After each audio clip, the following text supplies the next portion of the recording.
정부의 강화된 이민 단속으로 뉴욕시 이민자들의 삶이 흔들리고 있습니다.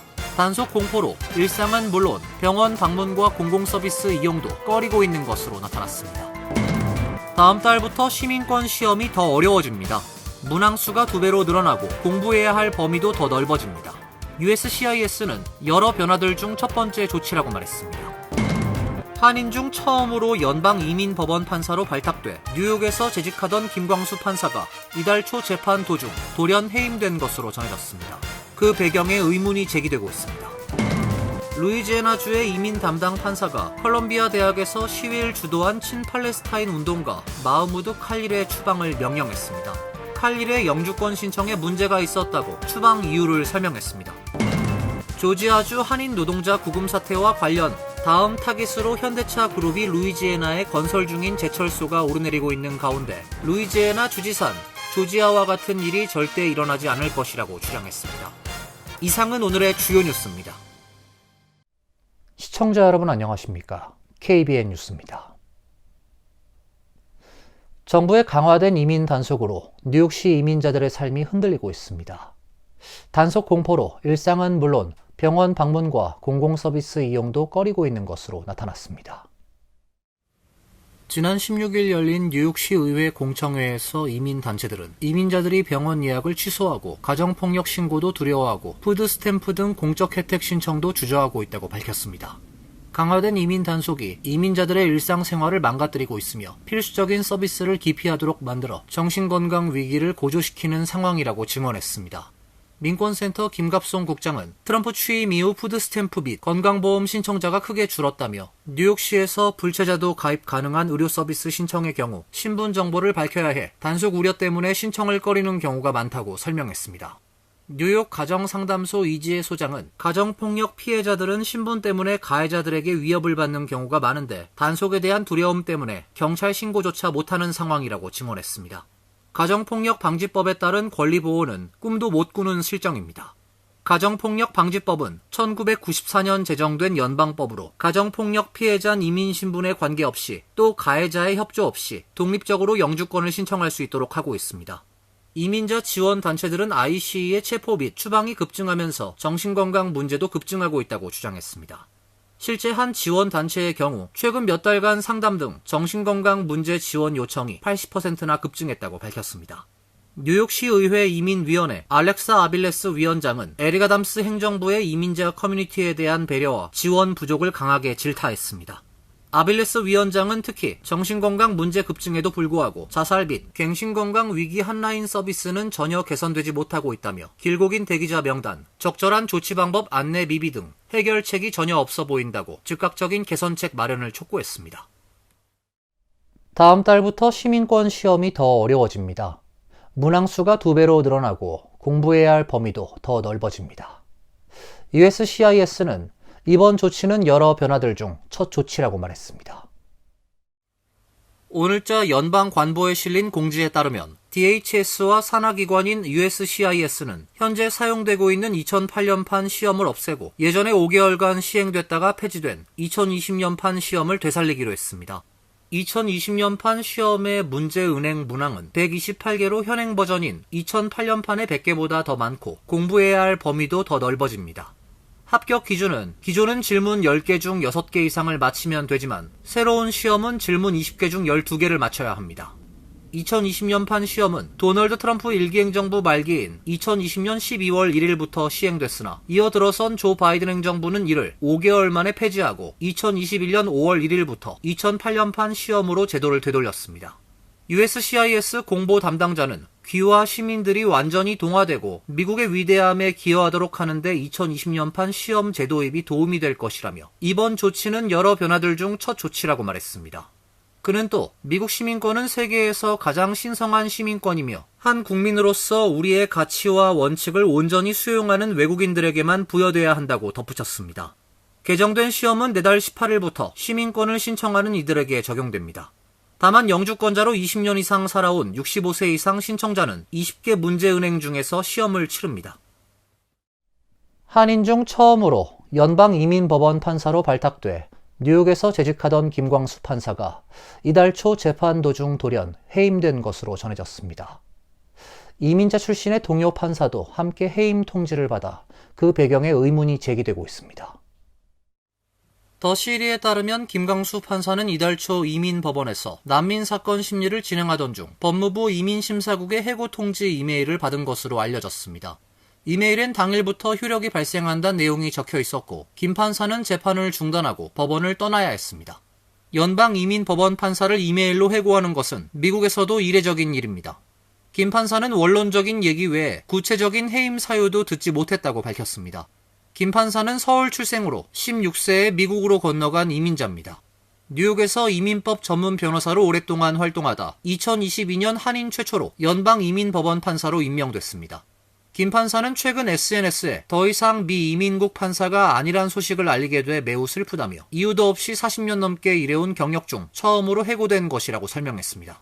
이어 지금의 미국은 제가 처음 이곳에 도착했을 때와는 많이 달라졌다며 하지만 여전히 이 나라는 위대하며 정의와 민주주의가 승리할 것이라고 믿는다고 적었습니다. 공교롭게도 또 다른 이민자 출신 판사 동료도 지난달 해임 통지를 받은 것으로 알려지고 있습니다. 11살 때 스페인에서 이민 온 카르멘 마리아 레이 칼다스 판사입니다. 이민자란 두 판사의 배경이 해임에 영향을 미쳤는지는 불분명합니다. 김 판사의 망명 신청에 대한 인용률이 높았고 칼다스 판사가 변호사 시절 트럼프 일기 행정부의 이민 단속을 비판한 것이 문제가 됐을 가능성도 있습니다. 더 시리는 이번 해고는 트럼프 행정부가 이민법원 개편을 서두르는 중에 이루어졌다며 일부 판사를 해임하고 수백 명의 군사법원 판사들을 그곳으로 배치한 뒤 370만 건 이상 쌓여있는 기록적인 적체를 줄이려 하고 있다고 전했습니다. 루이지애나주의 이민 담당 판사가 컬럼비아 대학에서 시위를 주도한 친팔레스타인 운동가 마흐무드 칼릴의 추방을 명령했습니다. 법안은 칼릴의 영주권 신청에 의도적으로 중요한 사실을 허위 전달했다고 추방 이유를 설명했습니다.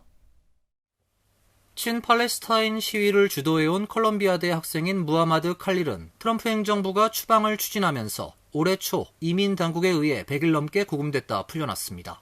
시민권자 아내를 둔 영주권자인 칼릴은 법원의 석방 판결로 지난 6월 20일 풀려났습니다. 하지만 최근 루이지애나주의 제이미 코먼스 이민 담당 판사는 칼릴의 영주권 신청에 대해 의도적으로 중요한 사실을 허위 전달했다는 이유로 추방을 명령했습니다. 코먼스 판사는 9월 12일자 법원 명령에서 칼릴이 이민 절차를 우회하고 신청이 거부될 가능성을 줄이기 위해 고의적으로 중요한 사실을 왜곡했다며 이에 따라 그를 알제리나 시리아로 추방할 것을 명령한다고 밝혔습니다. 칼릴의 변호사들은 연방지방법원의 별도 명령이 여전히 효력을 유지하고 있어 정부가 칼릴을 즉시 추방하거나 구금하는 것은 금지돼 있다며 연방법원의 추방 명령에 항소할 계획이라고 말했습니다. 조지아주 한인 노동자 구금 사태와 관련 다음 타깃으로 현대차 그룹의 루이지애나에 건설 중인 제철소가 오르내리고 있는 가운데 루이지애나 주지사는 제철소 건설엔 차질이 없을 것이라고 밝혔습니다. 루이지애나에선 조지아와 같은 일은 절대 일어나지 않을 것이라고 주장했습니다. 루이지애나 일루미네이터에 따르면 제프 랜들이 루이지애나 주지사는 16일 열린 기자회견에서 제철소 건설은 큰 프로젝트라며 이 프로젝트에 불법적으로 참여하는 사람은 없을 것으로 생각한다라고 말했습니다. 그는 조지아주의 한국 기업 배터리 공장 건설 현장에서 한국인 300명을 포함해 475명이 당국에 연행된 지난 4일 이민 단속을 거론하면서 루이지애나에서 그런 일은 절대 일어나지 않을 것이라고 주장했습니다. 수전 부르주아 루이지애나 경제개발부 장관도 한국인들이 제철소 건설 현장에서 일하게 될 것이라며 하지만 현대제철소가 루이지애나에 약속한 1,300개의 일자리에는 아무런 영향이 없다고 밝혔습니다.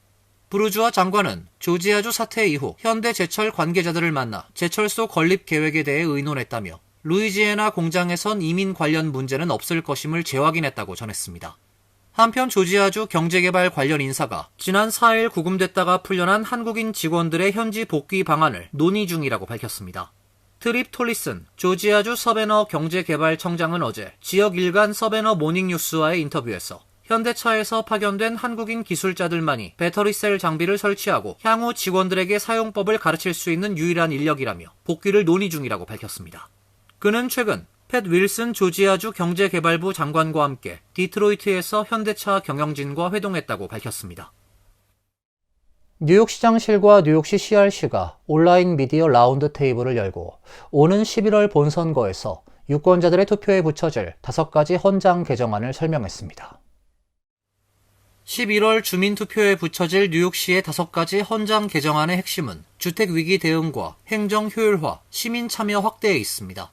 먼저 뉴욕시 유권자들은 어포더블 하우징 건설 확대를 위한 패스트트랙 신설 안건에 투표하게 됩니다.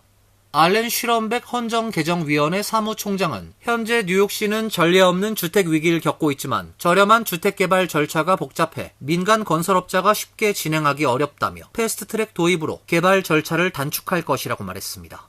기존엔 주택 개발 승인을 받기 위해 커뮤니티 보드, 보로장, 시계획국, 시의회를 거쳐야 해 215에서 230일이 소요됐습니다. 패스트트랙을 도입하면 이 기간은 약 90일로 줄어들 전망입니다. 주택 공급과 인프라 확대를 위해 토지 이용 심사를 간소화하는 방안도 투표에 붙여집니다.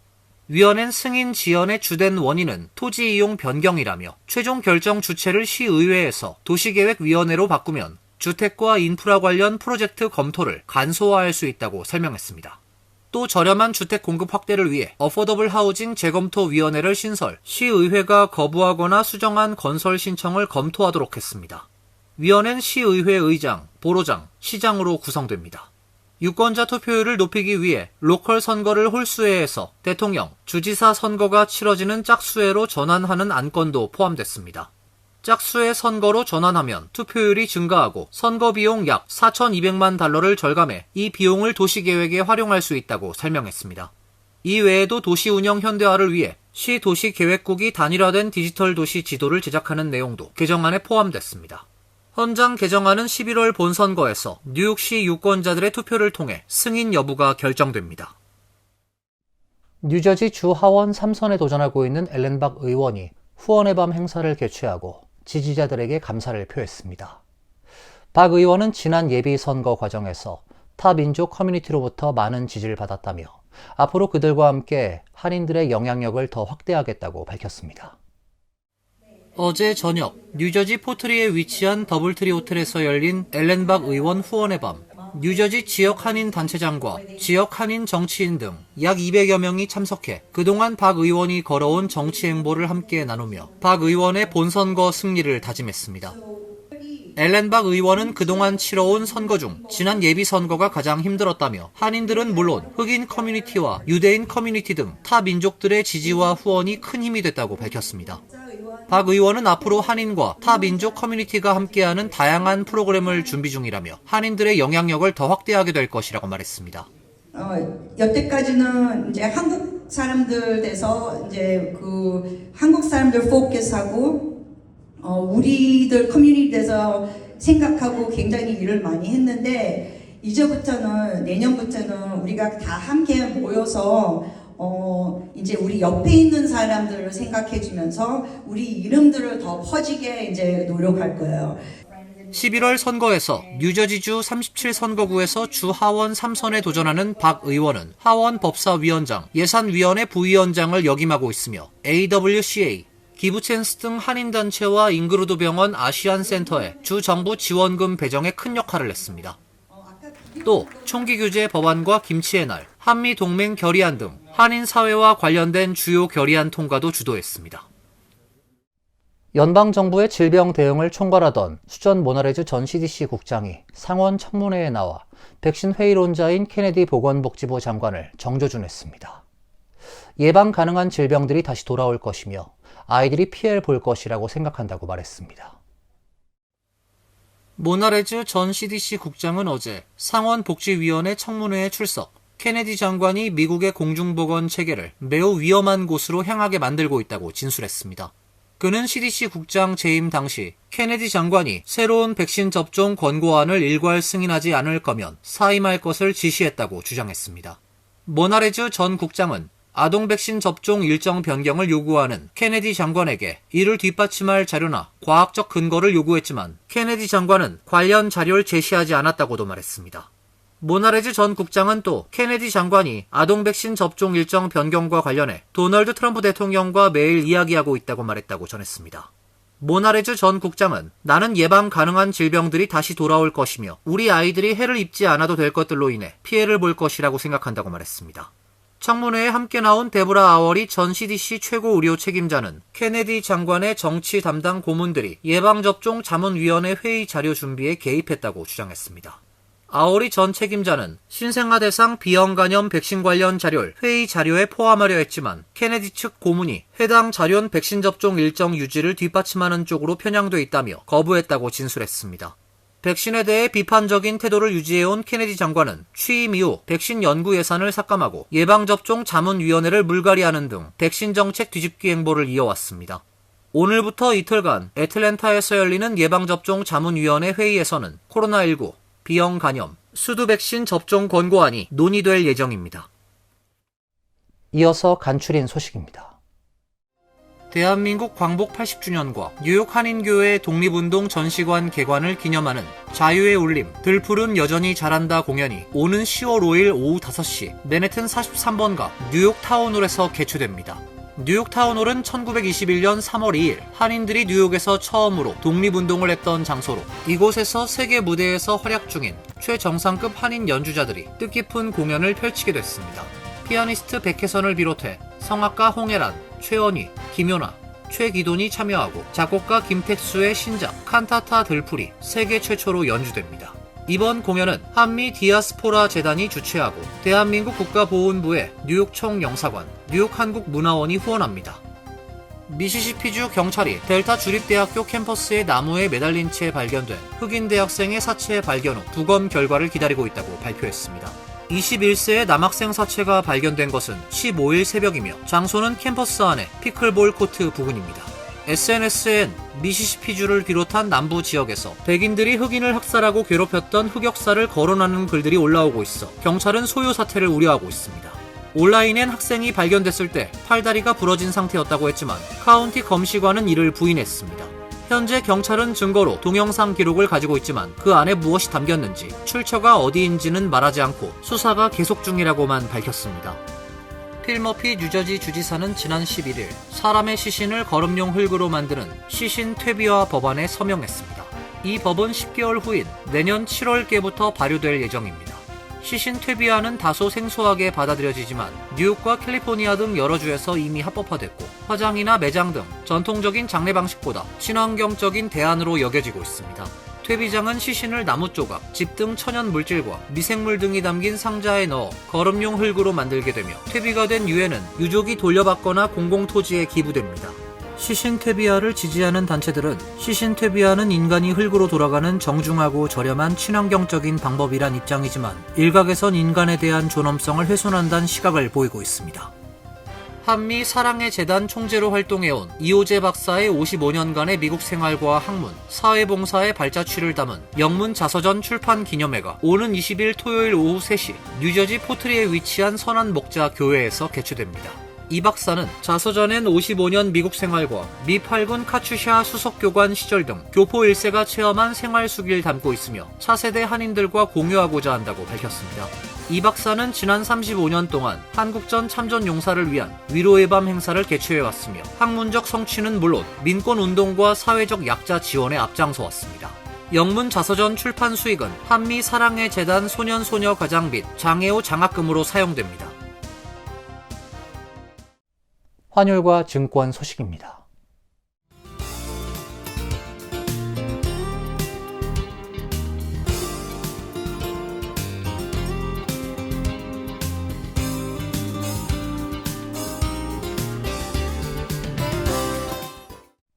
이어서 날씨입니다. 내일은 대체로 맑은 날씨가 예상됩니다. 낮 최고 기온 83도, 섭씨 28도, 밤 최저 기온은 59도, 섭씨 15도로 예상됩니다. 토요일은 맑고 화창한 날씨가 예보돼 있습니다. 일요일은 약간 구름이 끼는 날씨가 되겠습니다. 이상으로 KBN 뉴스를 마칩니다. KBN과 함께 즐거운 시간 되시길 바랍니다.